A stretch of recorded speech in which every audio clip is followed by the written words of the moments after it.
Red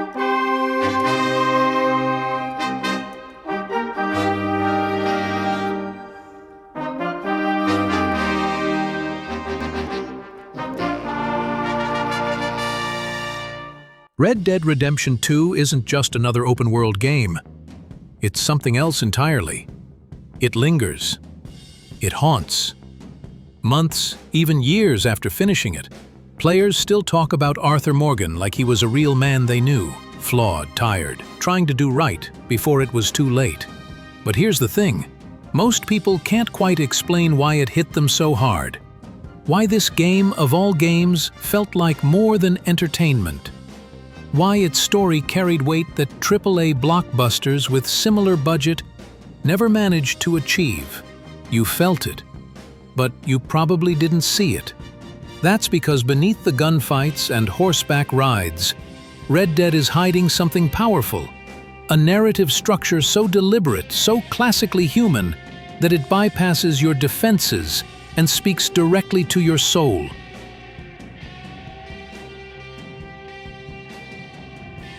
Here's the truth no one wants to admit. Most video game stories feel like afterthoughts. They're loud, bloated, and hollow. You sit through exposition dumps and paper-thin characters just to get back to the gameplay. You've probably felt it yourself, playing through the fifth predictable betrayal, hearing another epic monologue that sounds like it was written by an AI trained on action movie scripts. Big speeches, bigger explosions, heroes with tragic backstories that don't really matter. Dialogue trees that give you 10 choices that all lead to the same result. And then, you remember Red Dead. You remember how quiet it was, how human it felt, how it didn't tell you Arthur was changing, you just knew. We can't change what's done, we can only move on. That's what Arthur says, not in a dramatic cutscene, but in a quiet moment, sitting by a campfire. It doesn't tell you how to feel, it gives you space to feel it. Most games treat you like a dopamine junkie. Red Dead treats you like a human being. That contrast isn't an accident. It's a sign that most games today have forgotten what storytelling is actually for. Not to impress, not to distract, but to transform. Red Dead doesn't spoon-feed you plot. It makes you live it. It doesn't just entertain. It confronts you with choices, with mortality, with the slow, aching cost of becoming a better man too late. And that's the problem. Once you've experienced a story that respects your intelligence, your attention, your soul, it's hard to go back to anything less. Think about the way Red Dead uses silence, how it lingers on a dying horse, or lets Arthur cough, again and again, without comment. These moments say more than pages of exposition. Compare that to something like Far Cry 6, where the villain delivers Shakespearean speeches while the world explodes in the background. It's entertaining, sure, but it doesn't stay with you, and yet Red Dead does. Why? Because it was built differently. Because Rockstar didn't just want to impress you, they wanted to bury something in you, something old, something sacred, something tragic. And that's what we're about to uncover.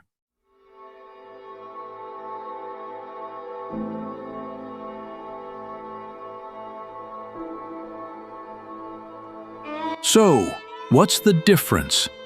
What makes Red Dead Redemption 2 not just a good story, but a transformative one? It's this: Rockstar didn't write a plot. They built a tragedy. Underneath every ride, every gunfight, every fading sunset is a carefully crafted classical narrative arc, one that goes back to Shakespeare, to Sophocles, even to the Book of Job.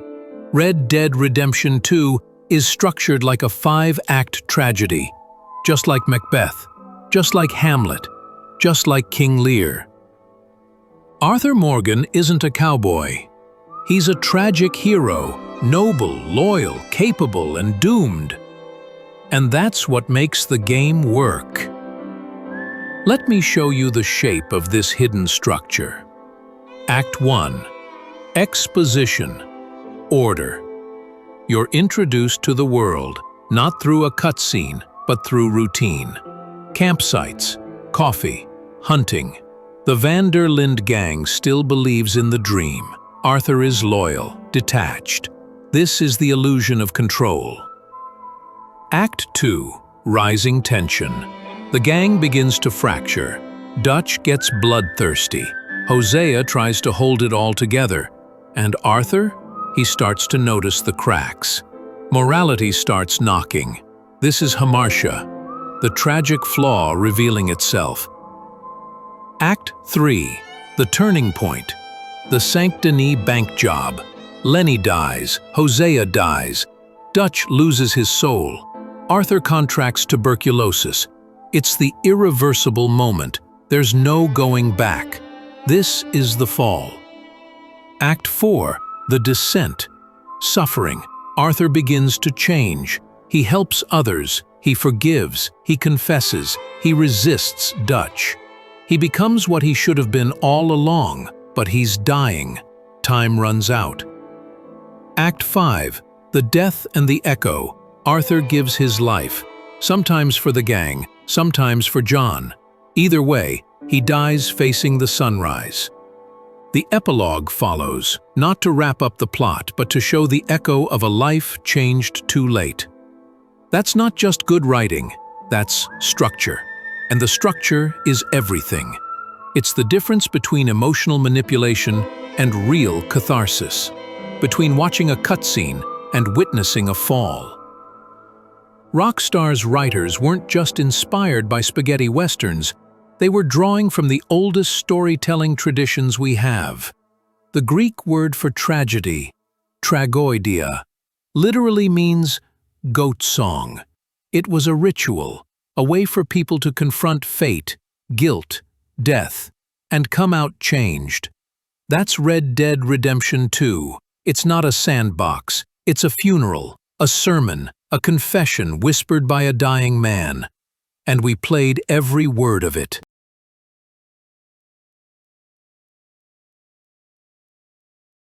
You don't need a developer commentary to know Red Dead Redemption 2 is different. You just have to go back and look. Really look at what it shows you and what it refuses to say out loud. Let's start with something simple. Arthur's journal. Most players flip through it for fun, but narratively, it's a confessional, a literary device. It's Arthur writing his own gospel, privately, vulnerably. His entries aren't exposition, they're witness. His sketches of fallen friends, his reflections on animals, his drawings of the people he loves, but doesn't know how to talk to. Look at how his tone shifts.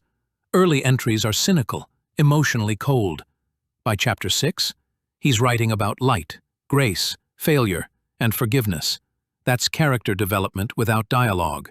That's story told through design. Then there's Sister Calderon, a minor character, easily missed. But narratively, she's the spiritual axis of the game. She tells Arthur, "You're not a good man, Mr. Morgan, but you're trying." That line isn't just about Arthur, it's about us. It reframes the entire narrative, not as a hero's journey, but as a late-in-life repentance. There's no redemption in this game by coincidence. The word is biblical. It's economic and spiritual. It means to buy back something lost, and that's the shape of the story. Not rise, triumph, but fall, awareness, sacrifice. Rockstar signals this everywhere. The weather gets colder and harsher as Arthur weakens. The music slows and becomes sparse. Even Arthur's posture changes. He limps, coughs, pauses more often. And look at this. In the final ride, when Arthur's dying and you're galloping toward the mountaintop, you hear the song, "That's the Way It Is." The lyrics cut deep. There's a light you sometimes see. There's a point you sometimes miss. It's not just background noise. That's the theme. The truth that eluded Arthur and maybe us too. Contrast that with the epilogue, where you play as John Marston. The world is warmer, the colors are brighter, the music is hopeful. That's not just an ending. That's resurrection. John is the echo of a better man. Arthur's sacrifice didn't save himself, but it saved someone else. That's proof, not just of great writing, but of intentional storytelling, where every brushstroke, every silence, every scene is doing narrative work. And the more you look, the more you realize nothing in Red Dead was random.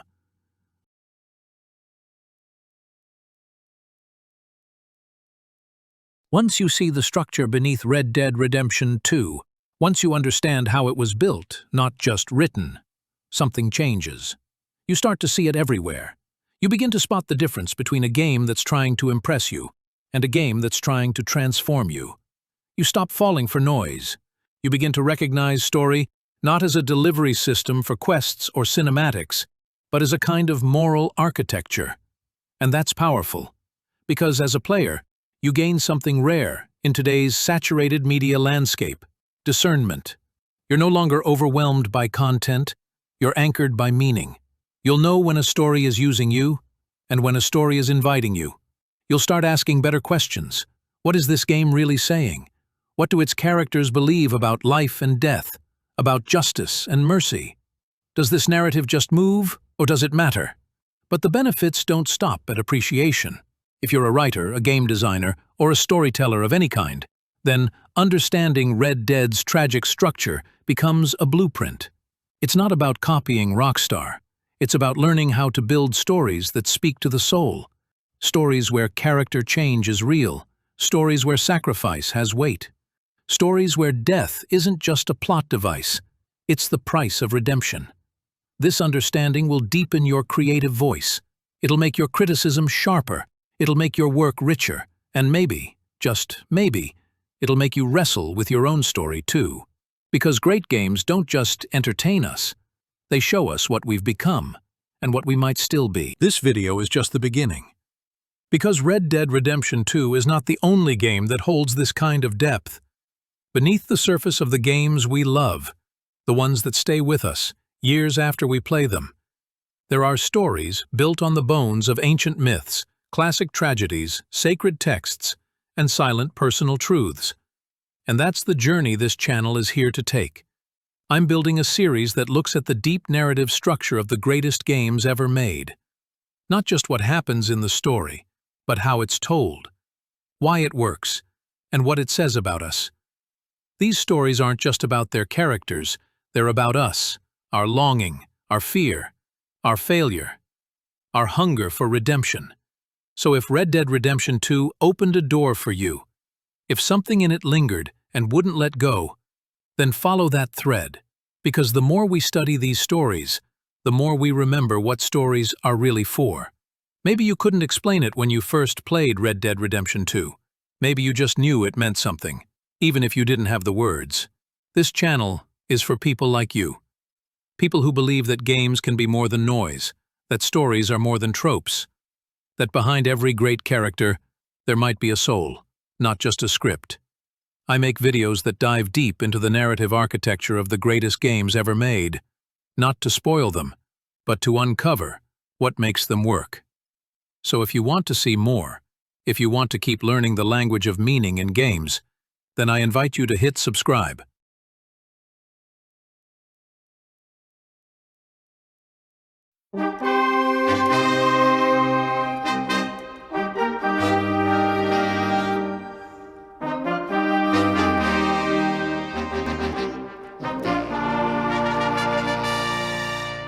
Now maybe you're thinking, come on, it's just a game.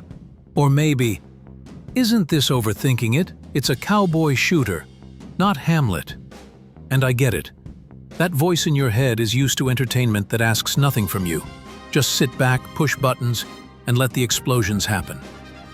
But the truth is, if you've made it this far, you already know better. You felt it. That lump in your throat when Arthur couldn't catch his breath.